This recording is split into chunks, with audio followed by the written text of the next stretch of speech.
Hello students, आइए देखते हैं चैप्टर 13 की तीसरी हेडिंग एल्कीन के बारे में। एल्केन के बारे में आपको पूरा पढ़ा दिया गया है। अब आपको एल्कीन के बारे में पढ़ाया जाएगा। आप पढ़ रहे हैं कक्षा 11 रसायन भाग 2 का अध्याय 13 हाइड्रोकार्बन के बारे में। हाइड्रोकार्बन में हमने आपको एल्केन पढ़ा दिया है। आइए आज देखते हैं एल्कीन के बारे में। मैं मनीष गुप्ता अपने चैनल में आपका स्वागत करता हूं। तो आइए दोस्तों स्टार्ट करते हैं एल्कीन। एल्कीन द्वि आबंध युक्त असंतृप्त हाइड्रोकार्बन होते हैं। एल्कीन जो हैं उनमें द्वि आबंध पाया जाता है। एल्कीन द्वि आबंध युक्त असंतृप्त हाइड्रोकार्बन होते हैं। एल्कीनों का सामान्य सूत्र क्या होना चाहिए? एल्कीनों का सामान्य सूत्र क्या होना चाहिए? अगर एल्कीन में दो कार्बन परमाणुओं के मध्य एक द्वि आबंध उपस्थित हो तो उनमें एल्केन से दो हाइड्रोजन परमाणु कम होने चाहिए। अगर एल्कीन में दो कार्बन परमाणुओं के बीच एक द्वि आबंध उपस्थित है तो उनमें एल्केन से दो हाइड्रोजन परमाणु कम होने चाहिए। दो हाइड्रोजन परमाणु क्या होने चाहिए? कम होने चाहिए एल्केन से। एल्केन का सूत्र होता है CnH2n+2। दो हाइड्रोजन कम तो +2 हटा दीजिए, CnH2n। तो इस तरह एल्कीन का सामान्य सूत्र क्या होगा? CnH2n होना चाहिए। ठीक है। तो एल्कीन द्वि आबंध युक्त असंतृप्त हाइड्रोकार्बन होते हैं। एल्कीनों का सामान्य सूत्र क्या होना चाहिए? अगर एल्कीन में दो कार्बन परमाणुओं के मध्य एक द्वि आबंध उपस्थित है तो उनमें एल्केन से दो हाइड्रोजन परमाणु कम होने चाहिए। इस प्रकार एल्कीनों का सामान्य सूत्र CnH2n होना चाहिए। एल्कीनों के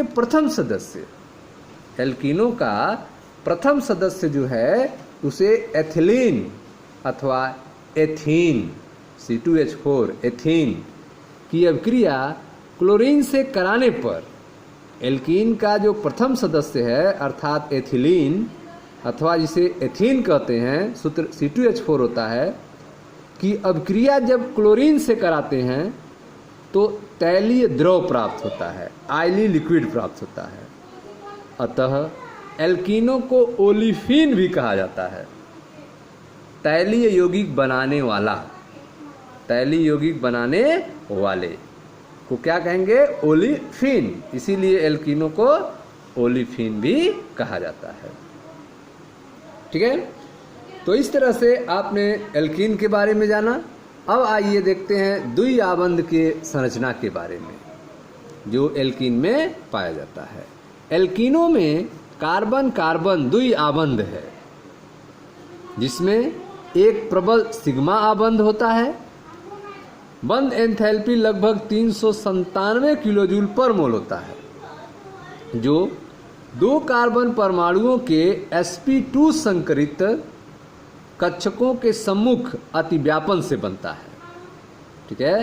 कार्बन कार्बन के बीच में द्वि आबंध है एल्कीन में। इसमें एक सिग्मा बंध और एक पाई बंध है। सिग्मा बंध जो है वह दो कार्बन परमाणुओं के sp2 संकरित कक्षकों के सम्मुख ओवरलैपिंग से बनता है, अतिव्यापन से बनता है। इसमें दो कार्बन परमाणुओं के 2p असंकरित कक्षकों के, ठीक है, इसमें दो कार्बन परमाणुओं के 2p असंकरित कक्षकों के समपार्श्विक अतिव्यापन करने पर एक दुर्बल पाई बंध बनता है जिसकी बंध एंथैल्पी 284 किलोजूल पर मोल होती है। ठीक है। तो सिग्मा बंध की बंध एंथैल्पी 397 किलोजूल पर मोल है, जबकि पाई बंध की बंध एंथैल्पी उससे कम है अर्थात 284 किलोजूल पर मोल है।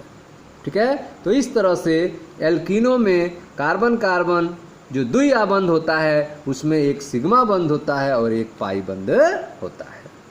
सिग्मा बंध जो है दो कार्बन परमाणुओं के sp2 संकरित कक्षकों के सम्मुख अतिव्यापन से बनता है, जबकि पाई बंध जो है दो कार्बन परमाणुओं के 2p असंकरित कक्षकों के संपार्श्विक अतिव्यापन करने पर दुर्बल पाई बंध बनता है। ठीक है, अब देखते हैं दूरियों के बारे में। कार्बन कार्बन एकल आबंध लंबाई जो है 1.54 पिकोमीटर की तुलना में कार्बन कार्बन द्वि आबंध की लंबाई जो है 1.34 पिकोमीटर अर्थात छोटी होती है। कार्बन कार्बन एकल आबंध लंबाई की तुलना में कार्बन कार्बन द्वि आबंध लंबाई क्या होती है? छोटी होती है। ठीक है, कार्बन कार्बन सिंगल बंध है तो उसकी लंबाई 1.54 पिकोमीटर आ रही है, जबकि जब कार्बन कार्बन के बीच में द्वि आबंध है तो यह लंबाई घटकर 1.34 पिकोमीटर हो जा रही है। ठीक है, आपने पूर्व में अध्ययन किया है कि पाई आबंध दो पी कक्षकों के दुर्बल अतिव्यापन के कारण दुर्बल होते हैं। पाई आबंध जो होते हैं वे दो पी कक्षकों के दुर्बल अतिव्यापन के कारण दुर्बल होते हैं। अतः पाई आबंध वाले एल्कीनों को दुर्बल बंधित गतिशील इलेक्ट्रॉनों का स्रोत कहा जाता है। पाई आबंध वाले एल्कीनों को दुर्बल बंधित गतिशील इलेक्ट्रॉनों का स्रोत कहा जाता है। अतः एल्कीनों पर उन अभिकर्मकों अथवा यौगिकों जो इलेक्ट्रॉन की खोज में हो का आक्रमण आसानी से हो जाता है। एल्कीनों पर उन अभिकर्मकों अथवा यौगिकों जो इलेक्ट्रॉन की खोज में होते हैं उनका आक्रमण आसानी से हो जाता है। ऐसे अभिकर्मकों को इलेक्ट्रॉन स्नेही अभिकर्मक कहते हैं। ठीक है, तो आप देख रहे हैं कि पाई आबंध जो है वह दो पी कक्षकों के दुर्बल अतिव्यापन के कारण दुर्बल होता है। पाई आबंध वाले एल्कीन को दुर्बल बंधित गतिशील इलेक्ट्रॉनों का स्रोत कहा जाता है।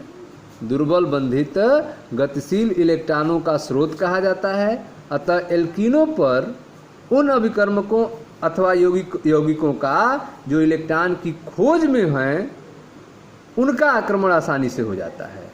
ऐसे अभिकर्मक को इलेक्ट्रॉन स्नेही अभिकर्मक कहा जाता है।